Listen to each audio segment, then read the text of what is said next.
Hey, what's up? We're reading more Boku no Hero Academia. This is chapter 262. We're continuing this all-out hospital brawl between a ton of pro heroes and a ton of super advanced Nomu. This one, of course, so advanced that it's talking, which is still quite disturbing. A big fat boy trying to run back down the tunnels towards the main hospital area and getting stuck. This is kind of interesting. Like, as I said before, I was surprised at how much sort of sympathy and humanity was given to the evil doctor character. That he kind of mourned the loss of certain Nomu and such. And now the Nomu themselves getting much more kind of personality and humanity than I thought they would have. As I said before, they struck me at first as just like a very convenient villain, in that they didn't have to have a backstory. They didn't really have to have like a character or a name or anything like that. They were just here to be beaten up by the heroes. But now they're kind of subverting all that. That even though we've built up this association of their imagery with this inhumanity, with this kind of just pure manifestation of evil and danger, now they're talking about getting cramped in the hallway. It's very surreal. There are more of these things up ahead. We must hurry to Mirko's aid. Mirko, of course, being the bunny hero.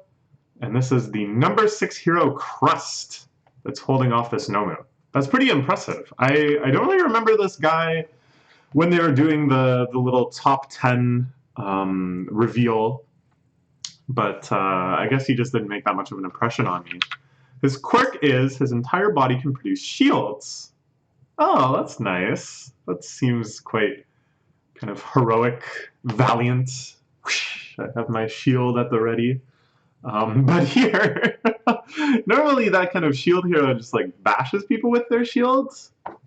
But here he's like cutting into the Nomu by growing shields like through it. So that's kind of interesting to me. That feels a little subversive. It's not enough to finish me off. Look, he's talking like a normal shonen villain, this Nomu. This poor walking cadaver. Nomu.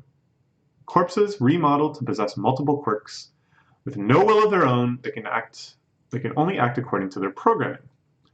I like that they're doing a little refresher on what Nomu are, because even though they appear semi-frequently as monsters and villains and stuff, and they're frequently a topic of discussion, we haven't revisited this kind of core information about them in quite a while. And people who just started reading the series recently have no idea what these weird-looking things are with their exposed brains. I like that the brain here is kind of the iconic image of the Nomu, by the way. It's interesting to me to think about the concessions that mangaka make for readers that have come to the series lately. Like, I think it's helpful, you know, for those readers, of course, to have a little info blurb like this. But for established readers of the series, big nerds who don't forget things, not including me, I forget a lot of stuff. Thank you to all the comments pointing out things that I misunderstood or I forgot. Genuinely quite helpful, thank you. But it does sometimes break the flow, I think, for those readers. So it's kind of interesting to see how mangaka deal with this kind of dilemma. They're divided into lower, middle, and upper tiers depending on how many quirks they have and their physical enhancements. Those in the upper tier are at least as strong as 10 average people combined. That doesn't seem too impressive to me. Because, like, All Might is easily as strong as, like, thousands of average people combined. If you think of the sort of things that, like, even someone like Deku has done, like, punching out gigantic skyscraper story-sized robots and stuff, not like tens of people can do that. Standing above them all are the high-end Nomu, possessing stats beyond those of the upper-tier Nomu. They exhibit the personality traits of their host bodies and have a high capacity for independent thought. So they can think independently, but they're still only acting towards their programming. They only have that one desire to do what's been asked of them, even though they can come up with their own ways to go about doing that. They're not just kind of mindlessly, forwardly walking towards that goal. Huh. I don't think these tiers and stuff have been established before. So I think this is one technique that mangaka can use well when they're doing these sort of refreshers for new readers, is to include a bit of new information there as well. So the enfranchised readers still kind of get something from it. That's why I handpicked the most battle-crazed villains. Even preparing those candidates took immense effort. And here is our mad doctor in his other lair. The way it kind of transitions from the narration to him responding to the narration is quite weird, but sure. Artificially transplanting a quirk involves complex surgery and at least 3 months to fully take root. Without All For One's power producing more high ends is an uphill battle. At this point, only Woman and the other 4 had any sort of trial run, and just barely at that. So sorry for cutting and running, my little ones, but please try your hardest. Again, this like weird humanity that he exhibits, that he seems to really care about these Nomu on like a personal human level, is so surreal to me. I really don't know what kind of effect this is supposed to be having on the readers. But I'm curious too about this Woman, because the other ones that he's named, that we've heard their names, Johnny and Mocha, who he talks about in this next panel, have, you know, like names, like you would name a dog or a cat or something. Who names something Woman? Now that I've lost Johnny's warp and Mocha's double, we're already dead, actually. Bye-bye. Shigaraki and I have no way to flee this place. Ah, wait a minute. Yeah, he never got away. He's still in the hospital lab. That's right. He's just safe right now because all of the heroes are occupied with battling the Nomu. In which case, while you 5 are doing your best out there... Ooh, Shigaraki coming online. Being released from this bizarre, torturous environment. We saw him getting, like, chopped and stuff on a table before. Now he's in this vat full of Evangelion-type liquid. He's only at 71% completion.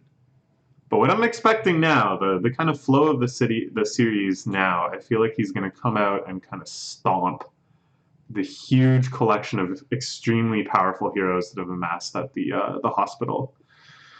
Which is going to be interesting, right? Because Shigaraki, like, we knew he was really dangerous, but only recently have we started seeing him as this, like, powerhouse, as someone with this kind of almost weapon of mass destruction type capability. Before that, it was more about his charisma and his vision and his capability of getting other villains on his side, you know, because of his lineage with All For One. But now, apparently, he's quite the force to be reckoned with. Anyways, none of this matters, though, because the title of this chapter is Mirko, the number 5 hero, which, of course, is our beloved bunny girl. Super excited to see her more in action. Deeper inside the lair. All-For can't get away. He's cornered. Just clack, clack, clack it away back there, huh? She's so smart, too, because, like, I kind of got from her the kind of gutsiness that she might just be like, those friggin' Nomu think they can push me around. I'm going to take on all of them at once. Which would have been really dumb, given that one of the high-end Nomu fought toe-to-toe with Endeavor, and there's 5 of them. But instead, she keeps her eyes on the prize, using her bunny ears. I guess this is her quirk, bunnyification, to hear where the doctor had hidden himself away. She's still moved. Let's be stopped. I will kill. My legs canceled out the impact. Yeah, her quirk is just called Rabbit. Rabbit, exclamation mark, actually. She can do whatever a rabbit can, but even better. So yeah, ignores the Nomu, jumps right past them. Just want to takes down the old fart. And even though these Nomu, I'm sure, are extremely strong, I feel like probably none of them can catch her in pure speed. Maybe? Oh, maybe not. There's always the quirks. We must brutalize. Those are our orders. This guy has a stutter. You know what? I'm going to call it right now. There was some character way back in the series that had a quirk that this character is going to exhibit and also had a stutter. And I don't remember who it is, but I'm sure someone in the comments can be like, yep, this is an extremely deep Easter egg referencing the fact that this person was probably caught and turned into a Nomu. Maybe? I don't know. I feel like that's the sort of thing that would happen. But I can't actually say for sure. So, bizarre quirks here. This guy has like a long tentacle that turns into ice, maybe? This other guy jetted off from his legs with a stream of water and is looking quite freaky. But my favorite, Elephant Man! Big elephant Nomu coming in with a trunk and using some sort of weird chemical jetpack thing. Pretty freaky. Here we get a big spread. She busts out. Uses this awesome attack, Luna Ring, where she's just spinning around in midair, kicking. Two shot. Knocked my aim off. Screw you. I love her so much. Of all the heroes introduced in that top 10 thing, it was either her or Hawks I was most excited to see. And it looks like I'm not alone, because they're both getting a lot of focus now. So hype. Ooh. Bouncing off these tentacle protrusions. She jumps in, but that's not the only quirk he's got. He's got also this terrifying ribcage trap type thing. Oh, Jesus. That's an Imba quirk. What the heck? Is this Tatsumaki? Is this the Tornado of Terror? He's able to just crush with like some bizarre psychic energy. There's no like psychic stuff in the series though. Well, I don't know. We saw a few chapters ago a guy kind of like carrying some hospital beds, telekinesing it above his head, but mostly in this series things end up having some quite unfeasible and convoluted, albeit, but physical kind of the properties behind it, right? Like we found out recently the Invisible Girl was actually just manipulating the flow of light around her. That's the actual nature of her quirk. And stuff like Bakugao, it's not that he can just magically make things explode, it's that his sweat is explosive. Like the things actually protruding from his body are just extremely combustible. So what is up with this guy? Is it some sort of crazy air pressure thing, maybe? It seems so broken, though. All he has to do is just look at her. And... oh, man. That really does look like it hurts. Okay. She kicks this guy really hard. Some fleshy membrane protects his brain. But it looks like she snaps, yeah, she snaps right through the rib cage, which I'm pretty sure was meant to be like a trap, like a it just doesn't matter. Really disturbing though, the way her arm swinging in is depicted. I'm really impressed with this because it really shows both the speed of the attack, but also just like the consistency of her motions. That you would think when your arm is like mutilated like that you would favor it, that you would, you know, I don't know, keep it safe somehow, but that she still has to use it for like the centrifugal force of her attack. And we see the space in which it was like bending and then the trail of blood from that spot. It's really impressive. It's horrific. And I can't bear to look at it any longer, but I'm just so impressed with the way this series depicts like speed and like things moving from one place to another and stuff. Diving and Daunted. Guys who fight with range moves don't tend to do so hot in close quarters. I like it. I like it. Still the tactical nature of this series coming through. She jumps up. I'm about to give him the crazy thigh twist thing. Die, sure, but only when it's my time. Damn, she's crazy. I love it. It looks like she's gonna rip his head right off. Whoa, she did rip his head right off! Oh my god! His face is just splattered. Oh my god! Oh. Can't keep doing the job while ignoring this. Her arm is just gone. You know, her quirk is rabbit. It's not like rabbits are just like, oops, I lost an arm. That's her. That's just her as a human being. That's like, all right, I guess I'm fighting without an arm now. Crushing your noggins does the trick. That makes you way easier to deal with than the average villain. I live every day of my life like there's no tomorrow, so that when my number's up, I can check out with no regrets. No way this horde of zombies gonna end Mirko the hero. Ooh, she's so cool. This is neat. I think the power of a shonen series to bring in a character like this, have these like little isolated points of anticipation for her, and then when she's allowed to kind of run free and be the star of multiple chapters, to be so engrossing, so compelling, so lovable. This is A+ stuff. Okay. Meanwhile, we cut from this quite suddenly, even though there's a whole lot more to do at the hospital.